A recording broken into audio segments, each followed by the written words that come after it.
Baik Bapak Ibu, sekarang kita akan melanjutkan ke riwayat SKP. Tinggal satu lagi, maka silakan klik riwayat SKP. Ya, kita klik riwayat SKP. Nah, ini adalah beberapa riwayat SKP yang memang sudah tercantum di dalam MES APK ini. Jika di dalam MES APK ini belum ada riwayat SKP Bapak Ibu sekalian, maka silakan klik tambah di sini. Jadi, jika belum ada tersedia, maka silakan klik tambah baru untuk memasukkan SKP-nya. Yang perlu kita garis bawahi adalah bahwa pemutakhiran data pada riwayat SKP ini adalah SKP 2 tahun terakhir Bapak Ibu. Jadi walaupun banyak tertera di dalam ini riwayat SKP-nya, tapi yang dimutakhirkan itu adalah 2 tahun terakhir saja. Selanjutnya, jika sudah tertera SKP di dalam ini, maka silakan ubah SKP 2 tahun terakhirnya dengan cara mengklik titik 3 di sebelah kanannya, ubah data. Kita akan mencoba mengubah SKP tahun 2020. Ini adalah form edit dari SKP tahun 2020. Nah, kita pilih dulu tahunnya. Kita coba lagi untuk memilih tahunnya. Masih belum bisa. Kita ulangi kembali. Kalau terjadi hal seperti ini Bapak Ibu, ini bisa jadi persoalan jaringan, maka silakan dicoba berulang kali sampai tahun SKP ini muncul Bapak Ibu. Jika telah muncul tahunnya, nah ini ada muncul tahunnya, tahun 2020 dan tahun 2019. Artinya untuk memutakhirkan data SKP ini cukup 2 tahun terakhir saja, yakni SKP tahun 2020 dan tahun 2019 Bapak Ibu sekalian. Nah, sekarang kita akan mencoba mengedit SKP tahun 2020. Jenis jabatannya, silakan kita pilih jenis jabatannya. Jika jenis jabatan secara otomatis telah muncul di dalam MES APK ini, maka jika benar biarkan saja. Tapi jika jabatannya salah, silakan diubah Bapak Ibu sekalian. Nah, perlu kita jelaskan di sini tentang persoalan jenis jabatan. Di sini ada 3 pilihan. Pertama, jenis jabatan struktural, jenis jabatan fungsional tertentu, dan jabatan fungsional umum. Khusus untuk jabatan struktural adalah seluruh jabatan yang punya eselonisasi Bapak Ibu sekalian. Jadi jika punya eselon, apakah dia 5A, apa dia 4A atau 4B atau 3A sampai nanti ke eselon 1, maka itu namanya adalah jenis jabatan struktural. Sementara jabatan fungsional tertentu adalah jabatan fungsional yang secara garis besarnya kenaikan pangkatnya menggunakan angka kredit. Jadi untuk memudahkan kita mengingat, arti dari jabatan fungsional tertentu adalah jika kenaikan pangkatnya menggunakan angka kredit, maka itulah jabatan fungsional tertentu. Kalau di Kabupaten Kampar ini, di Kemenak Kabupaten Kampar, jabatan fungsional tertentu itu yang pertama analis kepegawaian, perencana, pengawas, guru, analis keuangan, penghulu, dan penyuluh. Itu merupakan jabatan fungsional tertentu yang ada pada Kementerian Agama Kabupaten Kampar. Jika Bapak Ibu berada pada posisi itu, maka pilihan jenis jabatannya adalah jabatan fungsional tertentu. Dan selanjutnya yang ketiga adalah jabatan fungsional umum. Jabatan fungsional umum ini adalah nomenklatur lama, sedangkan pada nomenklatur terbaru itu namanya adalah jabatan pelaksana. Jadi jabatan pelaksana yang Bapak Ibu ampu pada saat ini namanya dahulu adalah jabatan fungsional umum. Maka karena pilihannya di sini adalah jabatan fungsional umum, maka silakan pilih jabatan fungsional umum. Yang perlu kita garis bawahi adalah bahwa pilihlah jenis jabatan yang ada di dalam ini sesuai dengan tahun SKP yang Bapak Ibu miliki. Jika pada tahun 2019 Bapak Ibu adalah seorang jabatan fungsional umum, maka disesuaikan dengan dokumennya, jenis jabatannya adalah jabatan fungsional umum.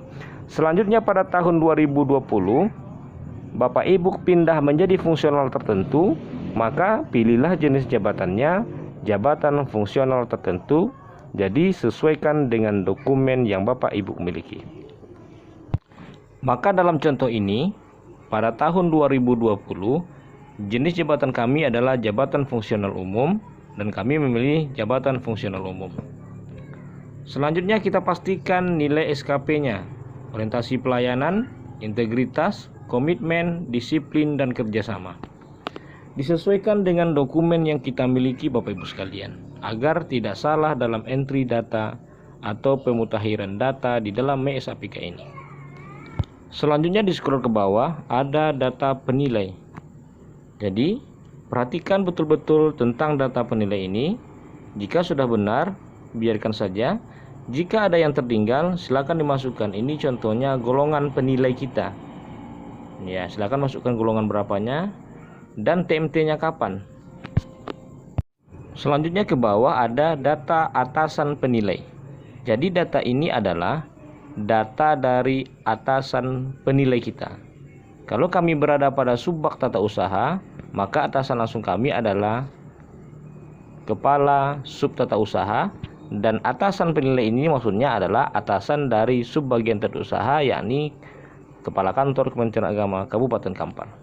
Maka silakan diisi data kepala kantor Kementerian Agama Kabupaten Kampar yang menjadi dari atasan penilai kita.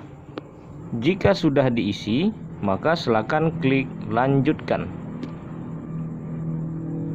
Nah, ini kita diminta untuk mengupload dokumen realisasi SKP.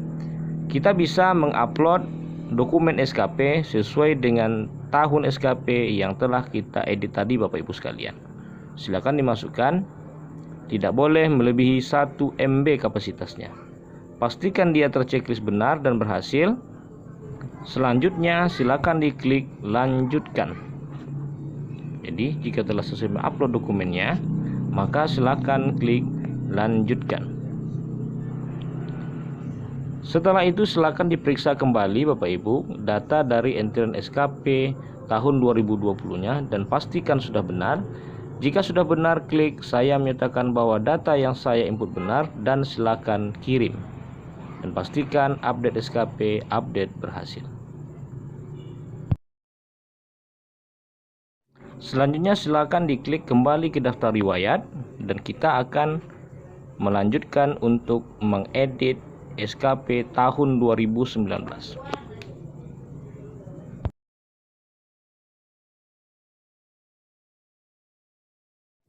Silakan diklik tanda ubah data dan silakan untuk mengubah data SKP tahun 2019. Caranya sama dengan mengedit data tahun 2020. Perhatikan semua nilainya. Jika sudah benar, maka silakan diperbaiki data yang belum lengkap saja. Jika data sudah benar, silakan klik lanjutkan dan masukkan dokumen SKP tahun 2019. Pastikan datanya terupload dengan benar. Setelah itu lanjutkan. Cek data kembali agar tidak salah dan jika oke, maka klik saya menyatakan bahwa data yang saya input benar dan dikirim. Pastikan data update SKP update berhasil. Untuk memastikan bahwa data ini sudah terupdate, maka silakan klik lihat histori pengajuan. Nah, di dalamnya sudah muncul mengusulkan perubahan riwayat SKP, mengusulkan perubahan riwayat SKP. Terdapat 2 riwayat pengusulan. Ini adalah riwayat pengusulan SKP tahun 2019 dan tahun 2020. Kita lihat kembali, kita ingin mencoba mengedit SKP berikutnya. Ternyata untuk SKP tahun berikutnya tidak bisa lagi diedit Bapak Ibu sekalian. Artinya, walaupun di dalam MES APK ini terdapat beberapa riwayat SKP, tapi yang bisa diedit itu adalah SKP 2 tahun terakhir saja. Jadi yang perlu kita ingat, SKP yang diedit itu adalah SKP 2 tahun terakhir saja. Maka untuk menyelesaikan entrian riwayat SKP ini, kita mesti mengklik data riwayat SKP sudah sesuai. Jika kita tidak mengklik ini, maka riwayat SKP tidak akan berubah menjadi hijau, artinya masih belum selesai. Maka caranya silakan klik data riwayat SKP sudah selesai. Kita klik. Konfirmasi apakah data Anda sudah lengkap untuk riwayat ini? Jika iya, silakan klik iya. Nah, secara otomatis akan berubah menjadi hijau, riwayat SKP selesai. Nah, demikian tentang tata cara mengisi riwayat SKP. Semoga bisa bermanfaat bagi kita semua. Wabillahi taufiq wal hidayah. Wassalamualaikum warahmatullahi wabarakatuh.